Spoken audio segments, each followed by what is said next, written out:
بسم اللہ الرحمن الرحیم۔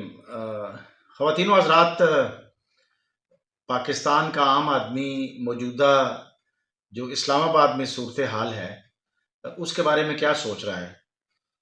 پاکستان کا عام آدمی موجودہ صورتحال میں یہ سوچتا ہے کہ ابھی جو حال ہی میں پاکستان تحریک انصاف نے 15 تاریخ کو اعلان کیا ہے کہ جی ہم اسلام آباد ڈی چوک میں پہنچیں گے، یہ بنیادی طور پہ پریشر ٹیکٹس ہے۔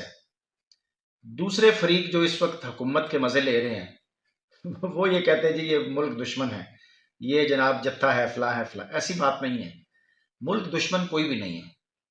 ہاں، کچھ کمزور سیاستدان ضرور ایسے ہوتے ہیں ماضی میں بھی جس کا ہمیں علم ہے کہ جب ان سے اقتدار جاتا ہوا نظر آتا ہے تو وہ بیرونی طاقتوں کا سہارا لیتے ہیں اور کچھ اداروں کے اوپر یا کچھ لوگوں کے اوپر الزام تراشی کرتے ہیں، کیونکہ اقتدار بنیادی طور پر چیز ہی ایسی ہے خواتین و حضرات، اقتدار کے مزے ایسے ہیں، اقتدار کا پروٹوکول ایسا ہے، جو ہماری اسلامک روایات ہیں یا جو ہمارے جو بڑے ہیں، جو ہمارے افلاس ہیں، انہوں نے کیسے ان کی حکمرانی کیسے تھی، وہ تو بہت سادہ تھے۔ حضرت عمر فاروق رضی اللہ تعالیٰ عنہ پیوند لگا ہوتا تھا ان کے کپڑوں میں، لیکن انصاف یہ تھا کہ دریائے دجلہ کے دوسرے کنارے پہ اگر کوئی کتا بھی بھوکا سو گیا تو عمر سے پوچھا جائے گا۔ یہ ہمارے ہیروز تھے، ہمارے دین کے، ہمارے مذہب کے، ان کو تو ہم فالو کر ہی نہیں رہے، بلکہ جو ویسٹرن کنٹریز ہیں ان کو فالو کر رہے۔ اور ہماری جو ڈیموکریسی ہے یہ بالکل بھی، اگر ہم اس کو کہیں کہ شیم ڈیموکریسی، یعنی جو ہمارے سامنے جو the kind of stuff which we have, جو ہمارے سامنے ہے، یعنی کوئی اصول ہے ہی نہیں۔ جب انٹرسٹ ادھر کا ہوتا ہے تو ادھر چلے جاتے ہیں، جب ادھر کا انٹرسٹ ہوتا ہے تو ادھر چلے جاتے ہیں۔ کبھی کہتے ہیں جوڈیشری اچھی ہے، فیصلہ حق میں آئے، جب فیصلہ حق میں نہیں آتا تو جوڈیشری بری ہے۔ تو ایسا نہیں ہے میری رائے میں۔ پاکستان تحریک انصاف 15 تاریخ کو بالکل بھی ڈی چوک میں نہیں آئے گی اور کچھ نہیں کرے گی۔ بنیادی طور پہ آپ دیکھیں نا، آپ جب ناانصافی کرتے ہیں آپ ان کو ملنے دیں، جو چیئرمین تحریک انصاف ہیں، بانی تحریک انصاف، ان کو ملنے دیں، آپ کیوں روکتے ہیں ان کو؟ یہ غلط بات ہے۔ دوسری بات یہ ہے کہ جو آئینی ترامیم اس وقت کر رہے ہیں، یہ پرسیپشن ہے نا، آپ ایسی غلط پرسیپشن کیوں کریٹ کرتے ہیں کہ جی 25 تاریخ سے پہلے جسٹس فائز عیسیٰ کی ریٹائرمنٹ سے پہلے ان کو ایکسٹینشن دینا یا ان کو آئینی جو عدالتیں بن رہی ہیں ان کی سربراہی دینا، ریٹائرڈ ججز کو لینا، یہ ساری وہ باتیں ہیں جس میں عوام میں آپ اپنی سٹینڈنگ جو ہے نا وہ کھو دیتے ہیں۔ عوام میں سٹینڈنگ جو موجودہ حکومت ہے یہ تو زبردستی کی حکومت ہے، یہ پوری پاکستان کی عوام جانتی ہے۔ ایسا نہیں ہے، کچھ لوگ ضرور ان کے ساتھ ہیں پولیٹیکلی، تو ہم ظاہر ہے ہماری رائے ڈیوائیڈڈ ہے، لیکن جو میجارٹی ہے اور واسٹ میجارٹی جو ہے، یہ میری اپنی رائے ہے۔ پاکستان کا عام آدمی جو سوچ رہا ہے بنیادی طور پر پڑھا لکھا آدمی ہے، پاکستان کا عام آدمی پڑھا لکھا بھی ہے، لیکن وہ ظاہر ہے اس کی سوچ ہے، کریٹیکل سوچ ہے۔ اور آج کل الیکٹرانک میڈیا نے اتنی زیادہ، اور پھر سوشل میڈیا اتنی زیادہ اویئرنیس، آگاہی لوگوں کو دے دی ہے، تو یہ وہ وقت نہیں ہے کہ آپ آئینی ترامیم کریں۔ آپ اپنے اقتدار کو مضبوط کرنے کے لیے آپ بے اصولیوں پہ تلے ہوئے ہیں، تو یہ تو عوام اس چیز کو بائی نہیں کرے گی۔ پرفارمنس آپ کی ہے کوئی نہیں ہے، آپ فارم 45 اور 47 سے آئے ہوئے ہیں، یہ بھی ایک حقیقت ہے۔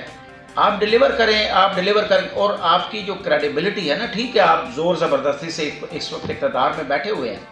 خواتین حضرات، یہ جو رائے ہے نا، دیکھیں جمہوریت ہے، جمہوریت میں رائے کی ویسے بھی آزادی ہونی چاہیے۔ یس، آپ گالی گلوچ نہ کریں، آپ کوئی توڑ پھوڑ نہ، جب آپ توڑ پھوڑ کرتے ہیں نا، یا جب آپ گالی گلوچ کرتے ہیں، یا جب آپ حد سے گزر جاتے ہیں بات کرنے میں بھی، تو پھر you are held responsible and you must be responsible. Pakistan سب سے پہلے ہے، ذاتی مفاد کو پیچھے رکھیں۔ ذاتی مفاد جو ہے وہ جب آپ آگے رکھیں گے، ہر صورت میں اقتدار میں رہنے کی کوئی خاندانی سیاست، یہ کیا سیاست ہے؟ مطلب یہ ہے کہ ایک جو ہے وہ ایک جو بھائی ہے وہ وزیر اعظم ہے، دوسرا جو رشتہ دار ہے وہ نائب وزیر اعظم ہے اور فارن منسٹر ہے، اور بیٹی جو ہے وہ وزیر اعلیٰ ہے، اور فلاں یہ ہے، فلاں یہ، فلاں یہ۔ تو یہ تو انسپائریشن نہیں ہوتی نا، یہ اس پہ مضبوطی نہیں ہوگی۔ آپ زبردستی کی حکومت کر جائیں۔ پھر خواتین حضرات، ادارے جو ہیں، اداروں کی کریڈیبلٹی جو ہے نا، وہ ہمیشہ جب ادارے صحیح طور پر قانون کے اوپر چلیں گے۔ دیکھیں قائد اعظم نے سول آفیسرز کو خطاب کیا تھا، وہ خطاب اگر آپ نکالیں تو قائد اعظم نے سول آفیسرز کو کیا کہا تھا کہ آپ کو کیا کرنا چاہیے۔ یہ تو تاریخ ہے نا، تاریخ کا حصہ ہے۔ تو آپ اگر ادارے جو ہیں، ہماری جو پولیس ڈپارٹمنٹ ہے، میں سمجھتا ہوں دی بیسٹ ڈپارٹمنٹ. رشوت دنیا میں ہر جگہ پہ پولیس رشوت لیتی ہے، کہیں کم لیتی ہے، کہیں زیادہ لیتی ہے، لیکن پولیس جو لوگوں کو، عوام کو ریلیف دیتی ہے. آپ دیکھیں نا، یہ اغوا برائے تاوان کے کیسز ہوتے ہیں، بڑے ہینیس کرائم ہیں. یہ جو مرڈر ہوتا ہے، یہ لیٹ سے یہ جو اغوا برائے تاوان، یہ کون ریکور کرتا ہے؟ کون ان کو جو ہے وہ کیفر کردار تک پہنچاتا ہے؟ اتنے خطرناک لوگوں کو پولیس کرتی ہے نا. پولیس اگر کوئی آپس کے جھگڑے شگڑے ہوتے ہیں، کوئی تگڑا آدمی کسی ماڑے بندے کے ساتھ زیادتی کرتا ہے، تو اس کو پولیس ریلیف دیتی ہے. پولیس ہمارے، اور پولیس ہم میں سے ہے نا. ایک بھائی پولیس میں ہے، ایک بھائی فوج میں ہے، ایک بھائی دکاندار ہے، دوسرا بھائی بزنس مین ہے. دس از ہاؤ ہماری سوسائٹی ہے. تو خواتین و حضرات، ہمارے ادارے سارے اچھے ہیں، اداروں میں ریفارم ضرور ہونی چاہیے. گڈ گورننس نہیں ہے. گڈ گورننس تو بیسیکلی اچھی لیڈرشپ سے آتی ہے. اداروں میں اچھے سربراہ ہوں گے تو ان کی وجہ سے گڈ گورننس آئے گی. حکومت میں اچھے لوگ ہوں گے، تجربہ کار ہوں گے، تب گڈ گورننس آئے گی. تو انشاءاللہ تعالیٰ یہ جو سچویشن ہے یہ سیٹل ڈاؤن ہوگی. میں یہ سمجھتا ہوں، میری امپارشل رائے ہے، پاکستان پہلے ہے، پاکستان کی ترقی پہلے ہے، میں بعد میں ہوں، سارے لوگ بعد میں ہیں. ملک کا انٹرسٹ جو ہے نا، اس کے اوپر ہمیں اکٹھا ہونا چاہیے. اور ہمیں بات کرتے ہوئے نا، ہمیں کلچر ڈالنا چاہیے. جب ہم ایک دوسرے سے بات کرتے ہیں، فون پہ بات کرتے ہیں، جب خدا حافظ کہتے ہیں تو ہمیں کہنا چاہیے پاکستان زندہ باد. اور کوئی بھی معاملہ ہو، ہمیں یہ سوچنا چاہیے کہ پاکستان میں اس کا نقصان ہے یا اس میں پاکستان کا فائدہ ہے یا نقصان ہے. یہ سوچ ہمارے اندر پیدا ہونی چاہیے. تو یہ جو موجودہ صورتحال ہے یہ سیٹل ڈاؤن ہو جائے گی. یس، اگر یہ آئینی ترمیم کے اوپر اسی طرح اڑے رہے تو پارٹیوں کو، اپوزیشن کو حق حاصل ہے کہ وہ احتجاج کریں، اور کہیں بھی احتجاج کریں، توڑ پھوڑ نہ کریں. ابھی یہ جو موجودہ احتجاج تھا خواتین و حضرات، یہ میرا تجزیہ ہے، اس میں کوئی توڑ پھوڑ تو نہیں ہوئی نا، کوئی اس میں نقصان تو نہیں ہوا. آپ کیوں اتنا احتجاج، ایک لائن لگا دے، اس سے آگے نہیں آنا، وہاں پہ پکی فورس کھڑی کر دے. باقی 2 دن 4 دن 3 دن کوئی بیٹھنا چاہتا ہے وہ بیٹھے. پھر ہماری عدالتیں ہیں، جب عدالتیں حکم دیتی ہیں تو سارے لوگ مانتے ہیں، ایکسیپٹ وہ جو کہ اقتدار کو ہر صورت میں طول دینا چاہتے ہیں.